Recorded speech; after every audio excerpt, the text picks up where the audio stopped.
कोणत्याही परीक्षेत तुम्हाला जास्त मार्क्स मिळवायचे किंवा एखादी परीक्षा पास करायची आहे, फक्त एकच गोष्ट करायची तुम्ही. फक्त एकच. अभ्यास करायचा आहे.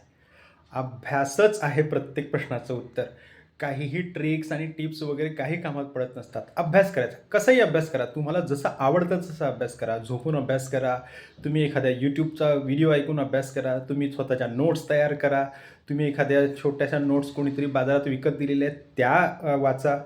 फक्त आणि फक्त अभ्यास करा. विथ इंटरेस्ट अभ्यास करा आणि बघा तुमचे मार्क्स किंवा तुमची परीक्षा ही क्वालिफाय होणारच. पास तुम्ही होणारच.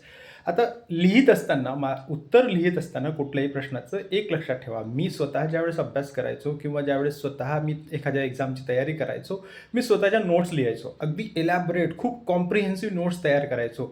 दोघं-तिघं पुस्तकं असायची किंवा एखाद्या रनिंग नोट्स असायच्या एखाद्या लेक्चररच्या किंवा एखाद्या सीनियरच्या नोट्स असायच्या. त्या सर्व अशा सोबत ठेवायचो मी आणि त्या सर्व वाचून एखादा टॉपिक मी पूर्ण समजून घ्यायचो आणि तोच टॉपिक मी माझ्या नोटबुकमध्ये माझ्या हस्ताक्षरामध्ये अगदी एलॅबोरेटली लिहायचो आणि एलॅबोरेटली लिहिल्यानंतर त्याच्या काही पॉईंट्स मी मार्जिनमध्ये लिहून ठेवायचो आणि ते जे मार्जिन पॉईंट्स असायचे तेच खूप महत्त्वाचे असायचे माझ्यासाठी, कारण अभ्यास हा खूप जास्त असतो आणि ज्यावेळेस तुम्ही वर्षभर अभ्यास करता, नोट्स तयार करता, तुमच्याकडे 365 डेज आहेत. परंतु ज्यावेळेस एक्झामिनेशन असते हार्डली एका वीकमध्ये किंवा 2 वीकमध्ये आपली एक्झाम संपते. तर त्यावेळेस हे जे साईडला जे पॉईंट्स मी काढलेले असायचे माझ्या मार्जिन लाईनमध्ये, ते पॉईंट्स फक्त मी बघायचो.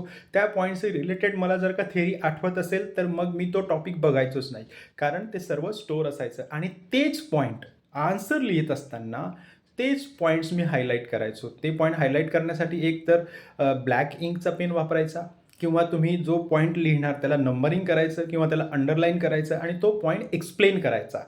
पॉईंट जर का तुमचे व्यवस्थित असतील तर ज्यावेळेस तुमची आन्सर शीट चेक केली जाते तेव्हा जो असेसर असतो तो मोस्टली काय करत असतो, ते जे पॉईंट्स असतात ना ते जर करेक्ट दिसत असले तर मोस्टली तो जी थेरी पार्ट आहे तो वाचण्याच्या नादातही पडत नाही, कारण त्याला माहिती ज्या विद्यार्थ्यांनी पॉईंट्स करेक्ट लिहिलेले एखाद्या उत्तराचे त्याचं उत्तर हे बरोबरच असणार आहे. ऑब्व्हियसली त्याने गाणं लिहिलेलं नसेल. सो सर्वात सोपी ट्रिक म्हणजे काय, अभ्यास करा.